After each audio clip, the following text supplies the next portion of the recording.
Well, good morning and welcome back. So we are here with a small business from Hendrum, Minnesota. He started during the pandemic. I can't believe it. He survived, and just recently he was able to open a brick and mortar store. Wow, what an amazing story. Yeah. So I just want to know, so take me back to the pandemic.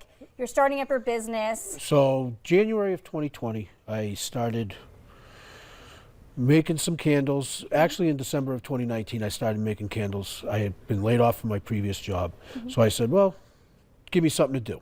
So I started making some candles. People were like, oh, these ain't bad. Why don't you try selling them? Yeah. So January 2020, I started really producing some candles and making some candles. And then it was like, all right, I'm doing okay. A couple pop-up shows were happening before the pandemic.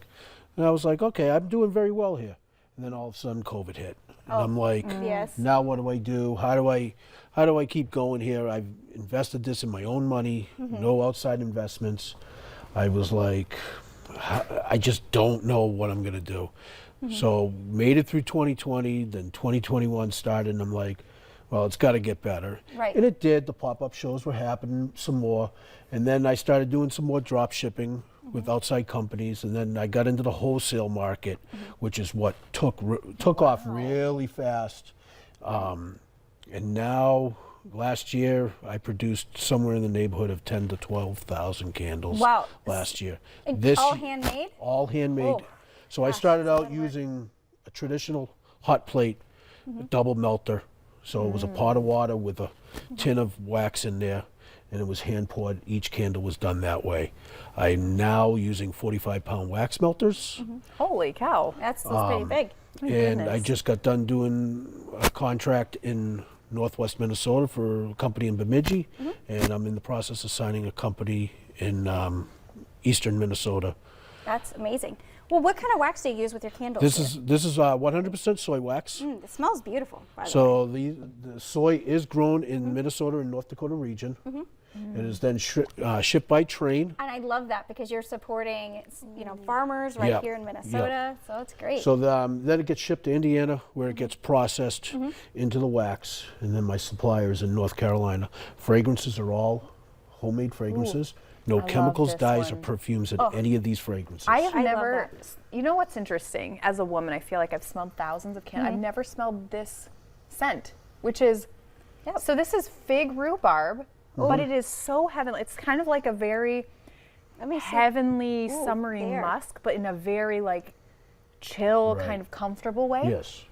Oh my gosh, how do you come up with these scents? And look, these other names, it's called Fresh Cut Grass. You have really creative names. Yeah. They all smell beautiful. And I'm a big proponent just about using all natural ingredients. Yeah. And you can really tell the quality of them. Yeah.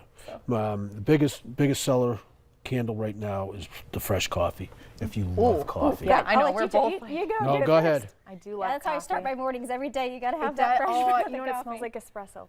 Yeah, it That does. freshness that fragrance is extracted from Colombian coffee plants. So I think a lot of times when people, at least, I've tried making candles for myself. I'm not as good at it as you are. Yeah. But even so, a lot of times, when we're thinking of how to make candles, we think you can just buy the scents that are at Hobby Lobby or whatever. Yours are so much more sophisticated. Yeah. Oh, 100%. Yeah, the sophistication involved in just creating the fragrance, how to get the top end of the fragrance, how to get the bottom end of the fragrance, how to get the fragrances to mend together, and to be able to get as close as you can to what that finished product is. Right now I have 90 fragrances that I offer between spring, summer, fall, and winter. And I'm hoping by the end of this year I'll have 5 more fragrances added to my lineup. I absolutely love it. So, or do they all come in the sizes, or do they come in different? Nope, I have 20 different size jars and tins that I offer the candles in. This is mostly my most popular ones. These are the 8-ounce and the 12-ounce are the ones I take to the pop-up shows. In my store in Hendrum, Minnesota, I have traditional canning jars. So there's 16-ounce, 12-ounce canning jars, and then I have a 12-ounce cube, which is more robust luxury style candle. We'll have to come out there and come see your pop-up. Well, can we order them online? Yep, Okay, they can be ordered online through Etsy, or you can call me directly. It's free shipping whether you order through Etsy or if you order directly through me. Wow, free shipping, that's amazing because not all of them offer free shipping. No. So that's a Goodness. good steal No. right there. Well, again, if you find yourself out in Hendrum, Minnesota, you can go ahead. The information's right there on the screen. Well, coming up next on the Today's Show, we have your daily dose of motivation.